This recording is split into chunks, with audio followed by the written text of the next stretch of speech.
Ça vous rappellera probablement de mauvais souvenirs. Le masque est de retour dans notre région. C'est l'Agence régionale de santé qui vient d'imposer son utilisation dans tous les établissements sanitaires et médico-sociaux de la région sud. Une nécessité pour faire face à la grippe et aux risques sanitaires qui en découlent. Illustration à l'hôpital Sainte-Musse avec Hugo Bonnefoy.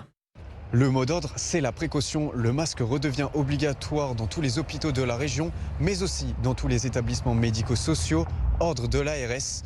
Objectif, protéger les personnes âgées. Ce sont elles qui sont le plus vulnérables à la grippe.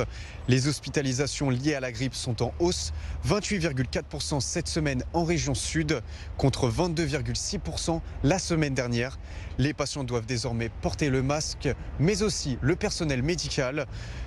Pour le directeur de l'hôpital Sainte-Musse de Toulon, il faut protéger tout le monde. L'obligation du port du masque est en vigueur ici déjà depuis plusieurs semaines dans le cadre de la montée des épidémies hivernales, ce qu'on appelle, outre la grippe, le VRS, donc des viroses respiratoires et également en moindre mesure le Covid. Mais oui, c'est un outil de protection qui n'était pas que lié au Covid, qui est en période hivernale est indispensable et encore plus dans un établissement de santé pour protéger les patients, protéger aussi les professionnels qui, s'ils sont touchés, c'est malheureux pour eux également. Ça a un impact sur la continuité des soins potentiellement.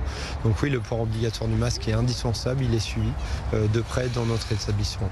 Certains hôpitaux ont déjà anticipé cette épidémie de grippe. C'est le cas à Draguignan et Fréjus. Entre 6 et 8 lits ont été ouverts pour prendre en charge les patients grippés ou présentant des pathologies respiratoires.